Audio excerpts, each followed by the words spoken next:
रे मामा 440 के करंट है, झटका मार दी का। एक टूरी सेक्सी गजब के फरेंक है, फटका मार दी का।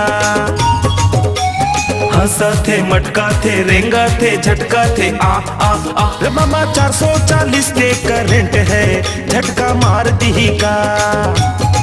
एक टूरी सेक्सी गजब के फरेंक है, फटका मार दी का।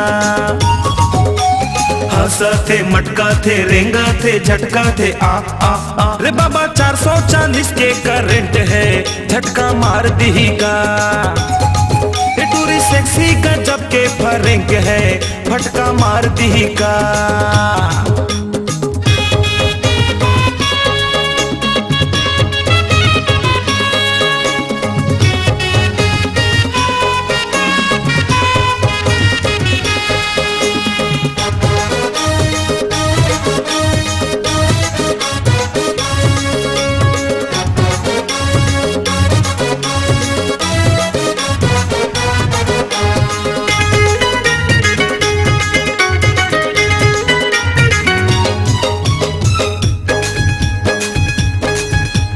हाथ मा रुमाल हवै, कागजब के चाल हवै, रिंग न बेमिसाल हवै, चेहरा लाजवाब हवै। हाथ मा रुमाल हवै, कागजब के चाल हवै, रिंग न बेमिसाल हवै, चेहरा लाजवाब हवै। रे बाबा आइटम मोरे परमानेंट है, जान मार दी का। ये टूरी सेक्सी गजब के फरेंक है, फटका मार दी का।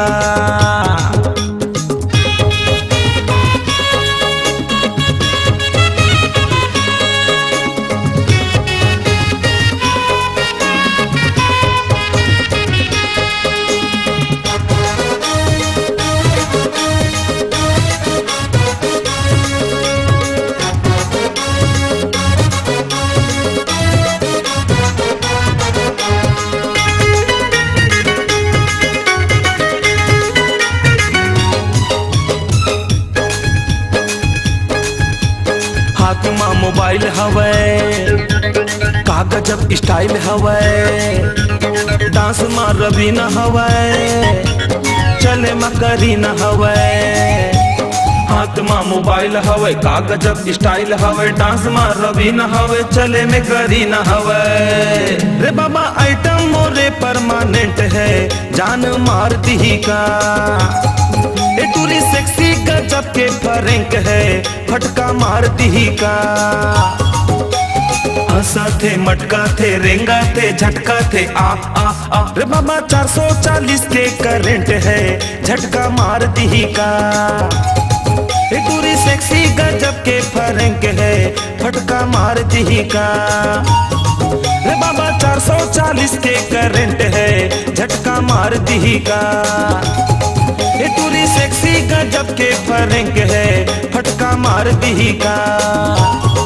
चलना भाग चलीना, चलना गाँव गली माँ, चलना भाग चलीना।